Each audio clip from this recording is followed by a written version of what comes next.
What is up, people of the internet? This is the Audeze LCD-4. Audeze. It is a $4,000 headphone, planar magnetic. This will not be your introduction to planar magnetic and how that technology works. This will be a conversation about, this is a $4,000 headphone. This is a $4,000 headphone. Which one is better, I guess? I mean, who's buying $4,000 headphones? The truth is both of these exist. For a lot of us, this sounds like an absolutely obscene amount to spend on headphones, on listening to music by yourself, right? Why not go see Pat Metheny live at a massive, festival in Europe? Because I think that's the only place you get to see him with his full band. A lot of you don't know who Pat Metheny is and don't really care. I'm weird about Pat Metheny, really like him. Some of his music on these headphones can really transport you, and not just Pat Metheny. Let me take these things off. We're gonna talk about if they're comfortable, we're gonna talk about if they're worth it, we're gonna talk about how they compare to these others.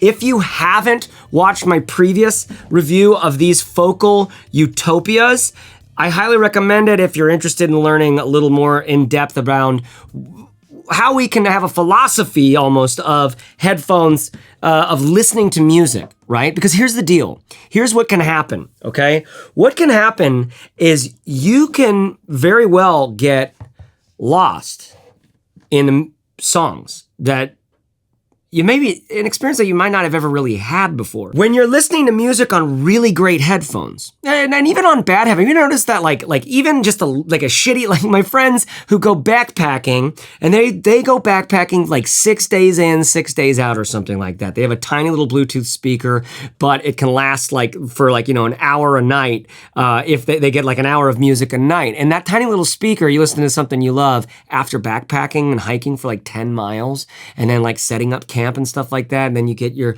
little bit of bourbon in your flask, and you have music coming out of a tiny little speaker, right?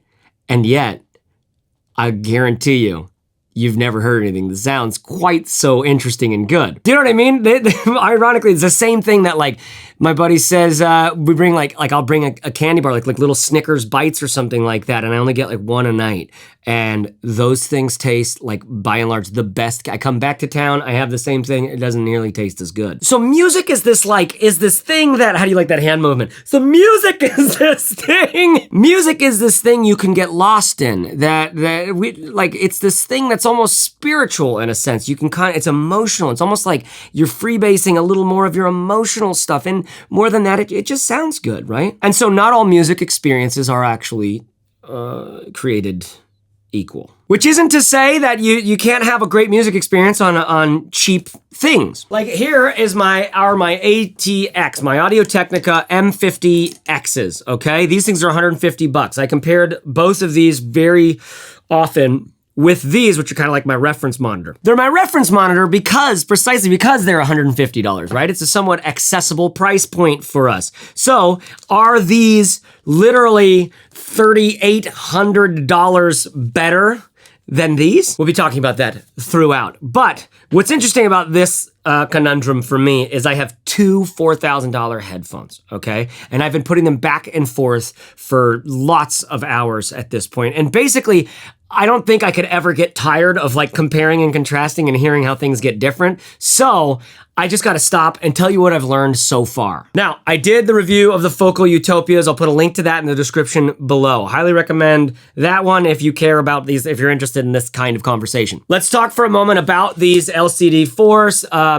The build and materials, first of all, lovely, gorgeous, like literally one of the most interesting artifacts I have in my home. Like I would easily want to have these somewhere like in a beautiful, like hanging beautifully, like showcased, because they're just gorgeous. They're eye-catching. They're sexy. They're lush. They have a density and a heft to them. And then when you put them on, are they comfortable? They're really, really comfortable, especially considering how much heft there is on these guys. They're very comfortable. Now, you're not walking around the house in these. These are not your fucking Bluetooth, take on public transport kind of headphones, right? These are really, you're gonna have a spot in your house where you every once in a while kiss the wife goodnight, and you go listen to Pink Floyd or Punch Brothers or Beck or something, and you kind of zone into, don't zone out, you almost zone into a piece of art. And that way music is very interesting, right? Because with the painting, you can look at it and you can get sucked in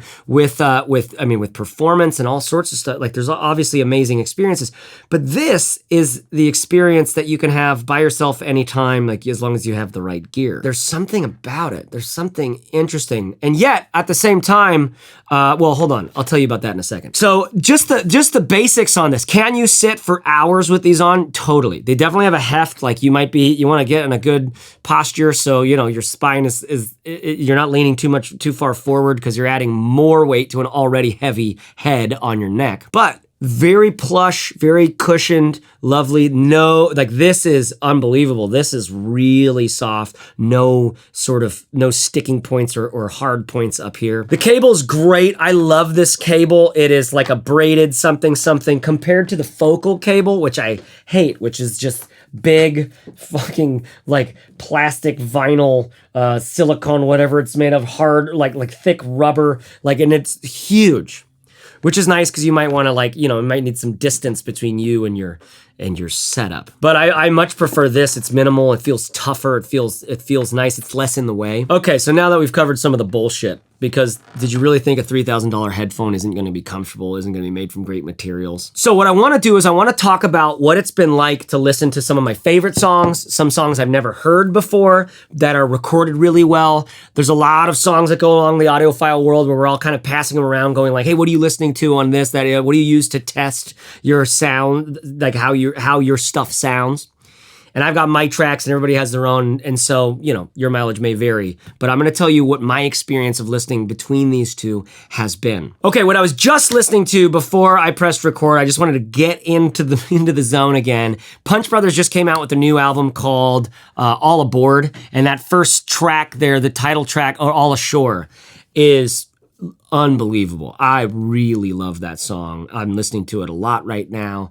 It sounds amazing the way that they recorded. It's just like 4 acoustic instruments and vocals around a mic is what it sounds like. You do have some stereo spread and stuff like that, but it's just, Chris Thiele on the mandolin, the way these guys harmonize, the way that they mix the lushness of the bass with the plinking of the strings. Okay, I just think it's a really masterful work of art. I think the lyrics are really good too. I think it's a very interesting song. Okay, so for example, I just put these on and tested both of them, listening to it first on these. I think it really matters which one you start listening with because you're like adjusting the volume to get into the vibe of the thing. And then you do get into the vibe and the song's sort of taking you along, and then at some point I like to stop because I'll hear something like, oh, did you hear the way that mandolin comes in? Or I know this part does this little like harmonic thing. And so then I'll kind of switch over and listen to these. I'll back up a little bit and get into it that way. Sometimes I'll listen to the whole song, but here's what I noticed, right? Basically in all the songs I listened to, at first I was like, oh my God, these are missing things. These don't have literally all the frequencies. This sounds like a wet blanket is laid over the speakers. At first, and I was interfacing with the headphones.com guys, Taryn over there, who they listen to lots and lots of headphones. By the way, headphones.com sent me these to be reviewing it. Love these guys. I love what they're doing. They're making it accessible for us to get like really high quality. You can buy these and you can work with them for a while and then send them back at no extra charge, basically. So, because personal audio, it like takes a little bit of tuning in. You might like this more than that. Love the idea of buying a few headphones from them, listening to them and sending back. I don't know if the guys would want me to say that, but that is what's so valuable. They have like a 365-day return policy. Like, what the hell? So anyways, those guys sent me these. I've been listening to them and I was interacting with one of them. I was just like, dude, these things don't sound good. I was convinced of that for a while. Then, over time, I started to see that there is something magical going on with these. I kind of speak this. This I speak fluently. What is this? The Focal Utopia is clarity.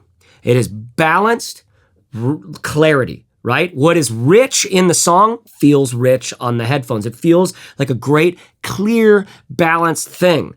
This, on the other hand, sounds like analog. this sounds like vibey. Okay, so to me, like listening to older like Bill Withers or Doobie Brothers or something, like just Poco, like get into those things that record on those old analog setups, and you just picture them in the studio. They don't have a lot of money. They're just like kind of like committing it to tape. Early Chicago stuff, whatever. That like there's this moodiness over here in these. And now I'm getting into a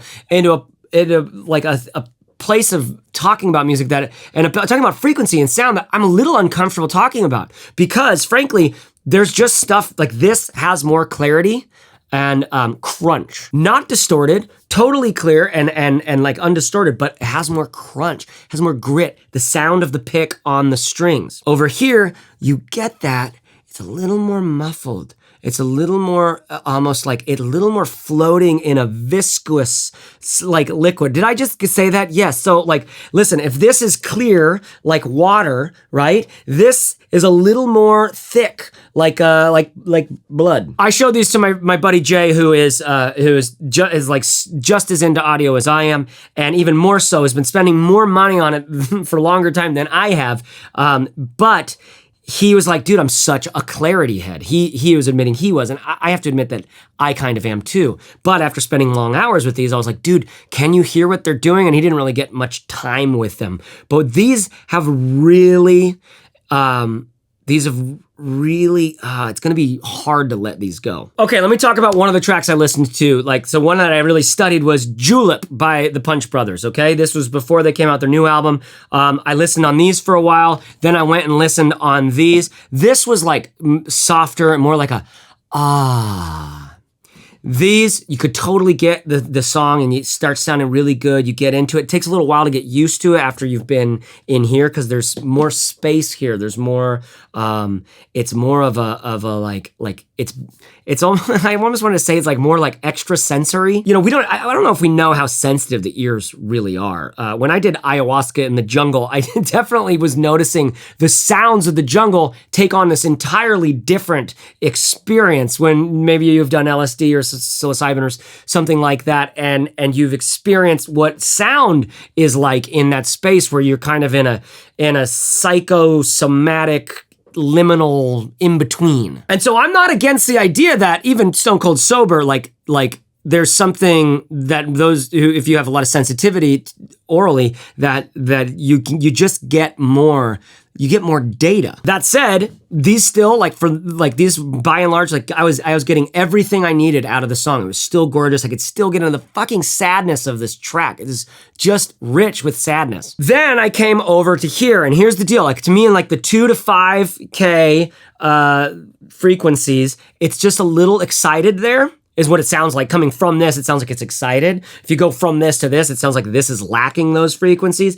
And that's where a lot of the breath is in the vocal harmonies. It's where a lot of the like plinking of the pick on the strings is. And I also noticed that it made the vocals, it kind of prioritized them a little bit, even as it was making them a little bit thinner, right? So everything kind of stood out in the mix, like a little bit sharper. These had a sharper kind of quality. This was totally smooth. And I think it's a delicious question to ask, like, which one are you? Because, for instance, if you were gonna spend $4,000 on something that you could have that is a gorgeous piece of, as a gorgeous artifact for your home, an amazing thing to put your money where your mouth is in terms of what you care about, something that requires you to like spend time with, you gotta keep the kids' fingers off of it, you gotta kind of prioritize it, make it special. And let's say you were gonna go for one of these, you really will, like, I think most of us would really love both of these experiences. And so the question of, I mean, you're not going to have both probably, right? I don't know. Maybe like Bartholomew's like, well, I'd like to have both of them. Yes, I'll do both of them. Vast majority of us are never going to get to own these. We might get to go to a can jam or something and try them on. But most of us are looking for something that gets us as close to this as possible for a more affordable thing. But even when you can afford it, it's still a tantalizing question, like which one to go with. By the way, through all my testing, I was using this iFi DAC, which is really great. I'll put a link to it in the description below. I love this thing because it has plenty of power to drive both of these. These need a lot more power than these. Also, it does have these little switches here for this. I didn't use this in the listening when I was critically going at it, but every once in a while, when I was just listening myself, they have the X bass and the 3D. And those sound like sometimes like on a track, it's nice just to pop on that extra bass thing. It sounds really good. And then the 3D thing, I'm not entirely sure what it's doing. I think it's taking some frequencies, scattering them, doing some sort of spatial imaging thing. But it's kind of nice. Certainly can make different songs sound a little more interesting. Okay, so that's one song, Julep. These almost sounded a little more realistic, a little more true to life. These almost sounded a little more like I was in a sort of like mystical space, like you're almost on ayahuasca or something like that, because it had that a kind of an air of like unreality to it that like it was good. I know these words sound so fucking dumb. I know some of you are probably like, dude, I totally get it. Sound stuff is weird. And some of you are like, what the fuck is he talking about? You're just gonna have to deal with it. Okay, Where the Streets Have No Name by U2. Just like what a vibe. Here's the thing. These guys really just turned me on that song. I mean, you hear it really in the click of the kick drum.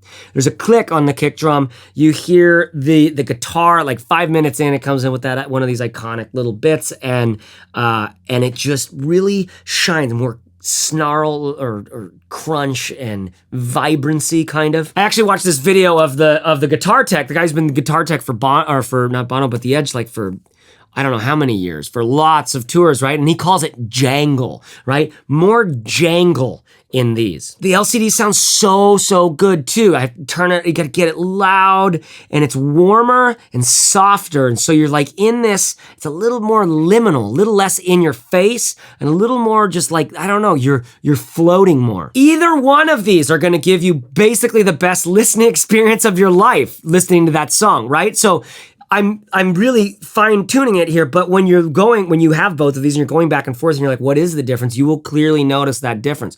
More jangle, crunch, clarity, vibrancy, more smooth richness, a little darker in color, right? It does have the sense that like a lot of the clarity is taken, like it's like a wet blanket's just like laid over the speaker or something. And yet when you listen really clearly, all of that click is still there. It's just subdued. Okay, Toto's Africa, which if you don't have a great rig to listen to something on, or if you have like even just M50Xs through even like your Mac DAC or whatever, like something built into your computer half the time. By the way, I should tell you that I did go back and forth between the iFi and the Mojo while I was testing these out. Thought in the beginning I noticed a bit of a difference, that these actually sounded better on this. But as time went on, it was a little like, it's really hard to tell how much I'm actually hearing a difference in the DAC stuff. So I just kind of go with the vibe of the song. How much am I getting lost in the song? Am I hearing the clarity? I feel like I'm a kid, like kind of looking like I'm in the tape, sort of looking through the mix, going like, oh wow, look at this is over here and that's over there, right? That you can do. I was getting really deep on both of those. So I ended up just sticking with the iFi because it charges while it fucking is plugged in. This thing is adorable and kind of interesting. Like I give it like, it's got this, it's expensive for what it is. It seems expensive for what it is. It's got these interesting like rollerball things. But I noticed that while I was listening critically, this would be on the desk and I'd be just kind of fiddling with them.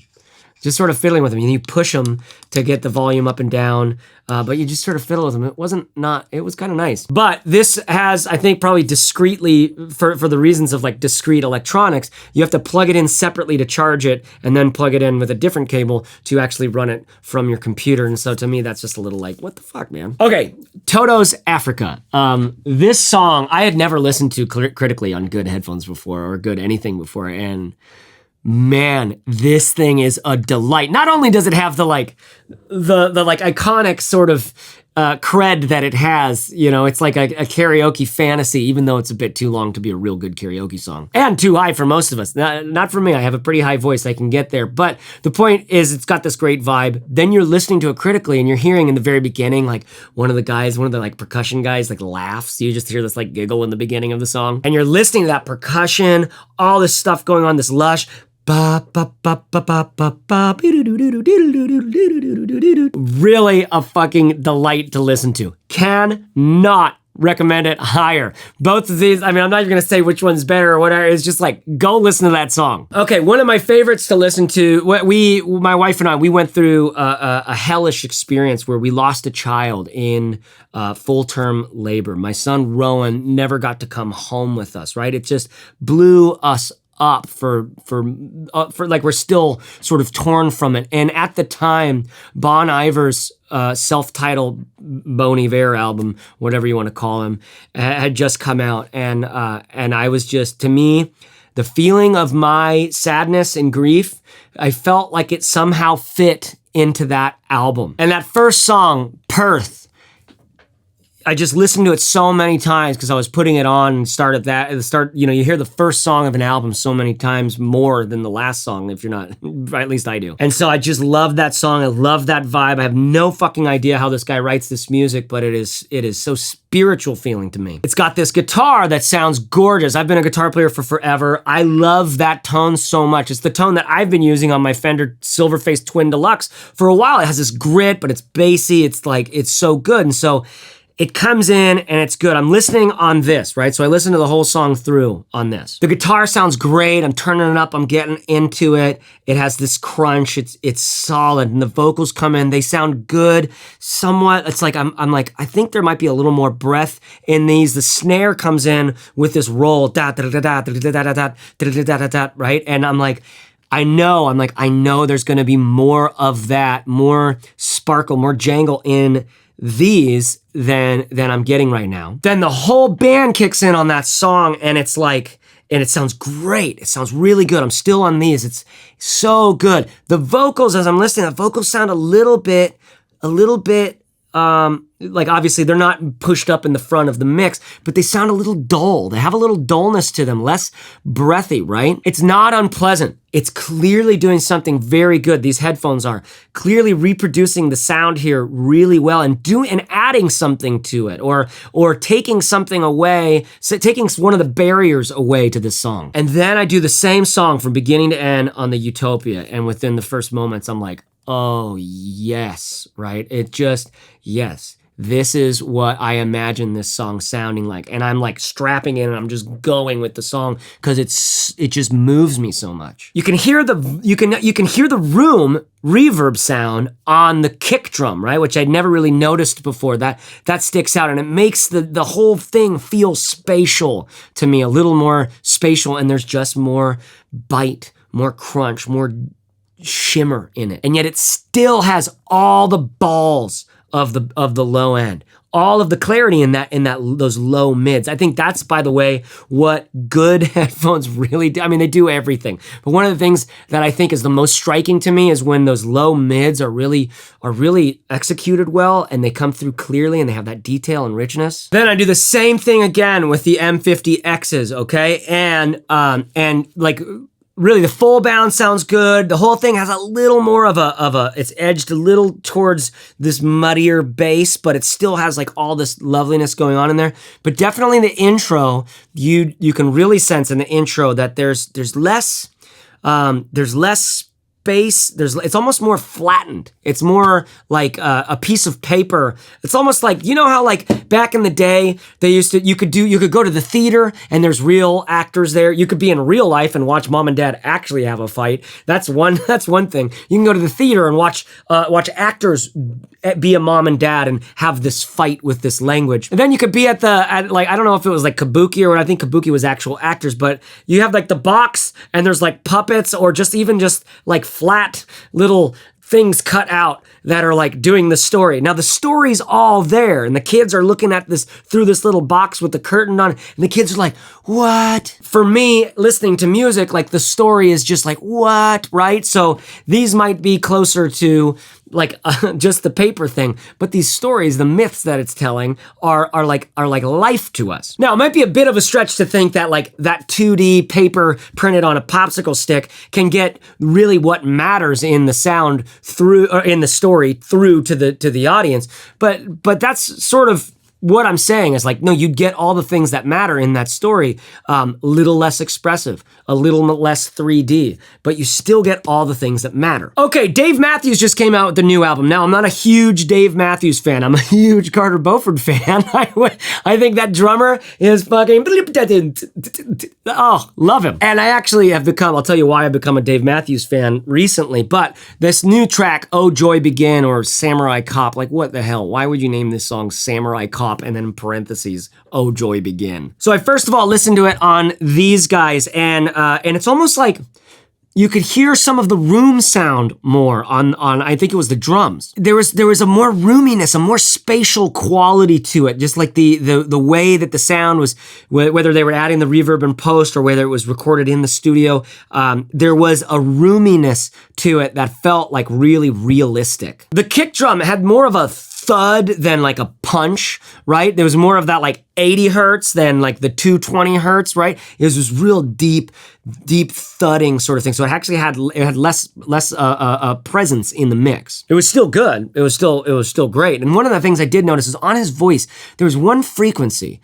There was one like sort of little band of frequencies that it was just like every time he sang, no matter what note he sang, it was almost like there was this thing in it. And it was actually kind of annoying. It didn't show up on any of the other headphones. Just on this, it was like accentuated a little bit there. That was confusing to me. Then I went over to the Utopia, and it was more like candy. It was more of that shimmer, more of that sparkle, more of that like just sensation, sensatory, you know, what's the thing? You know, senses. More literally sensational, right? More, and I mean that on like the bright end of it. So if it's like the shimmer and the stuff, or actually for you guys, if the shimmer and the stuff is on the highs up here, and then the lows is the rumble and the balls and the richness and the thud, right? These guys definitely have some more of the shimmer than these. This is basically what I have learned about these headphones. And I do know that a lot of people have different sort of sound signatures that they prefer. When you've listened to stuff a lot, you'll be able to know, like, I want more bass heavy type stuff. I wouldn't call this bass heavy.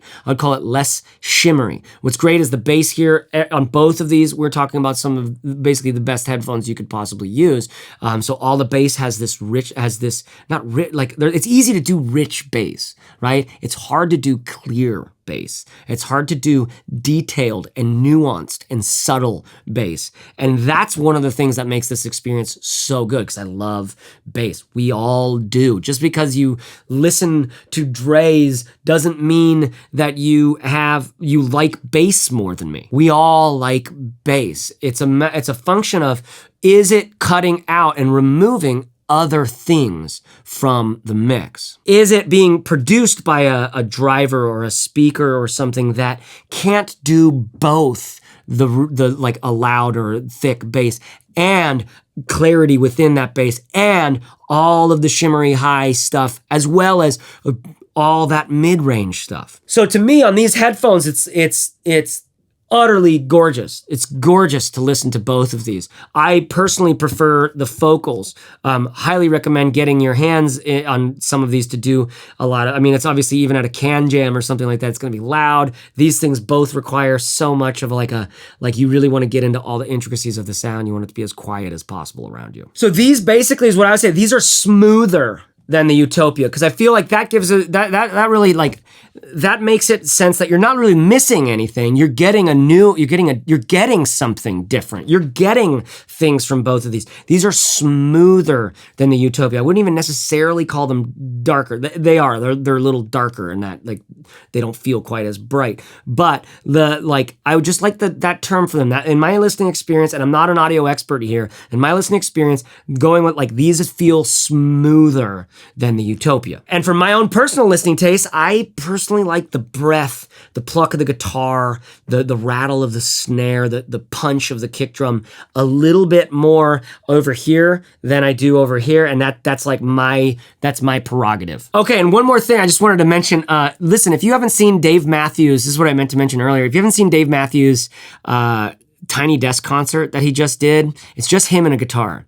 All right, and I mean, it's just the sound is compressed through YouTube, so you're getting like you're not getting anywhere near like uncompressed sound and all this other stuff. But when you're watching this guy, and you don't even need these like put it on your MacBook fucking speakers, put it on your home. I'd put it on my Apple TV anytime I can, and people who walk by, they're just like, they slowly kind of like, what is going on? Because you get to watch this guy, just him and a guitar, sing a few of these songs, and it's like what an art to me. It's like, yeah, this is what I mean in that previous video on the focal utopias. Like, this is what I mean. He's an artist doing his soul thing at us. He's just like, he's going inside to find the things he needs to get his voice and to be able to do this thing. And you're watching him do it, and he's just like, he's almost like, he's like on the edge of messing up the whole time, it sounds like. And you're enthralled by that because he actually isn't messing up, and he's sounding good, and he's a fucking pro. And the lyrics are good, the vibe of the tune is good, the rhythm's on, and it's like, fuck, dude, this is very interesting. How often do we get to see a real serious troubadour work like that? So highly recommend. I'll put a link to that in the description below. The Dave Matthews Tiny Desk concert. Okay, guys, that is it for this one. I hope this has been helpful for you. If this has been fun, I'll be in the comments. I'll answer any questions that you guys come up with. Highly recommend you check out headphones.com. Thanks to those guys for letting me get into these. They have all the high end, so they're not competing with Amazon. They're competing with, like, I don't know where else you find, where you find like high-end headphones. Like I think that's the best place to go for like the $500 to $4,000 sort of headphone, because then you get this 365-day return policy. I think it's killer. I really like interacting with the guys who are doing it. So if you're in the mode for some headphones, maybe this is inspiring for you to think about music this way, because I honestly, dude, I have been a musician for a long time, and it's because of looking at it. Like, you get a $4,000 headphone. All right, let's see what these really sound like. And so you go deep and deep and deep, listening to tracks, looking for things, and I have found an entire world of these recordings that I can just turn on at any time, as long as my kids don't need me, and my wife. Then it's a magical sort of thing to be able to do. So highly recommend getting some good headphones, even if it's just these AudioTechnicas. And I'll put a link to these, my affiliate link to on Amazon below. If you pick these up, highly recommend use my link, because then it's like buying me a beer. If you don't worry about it. You know, I'm not paid to do any of this shit.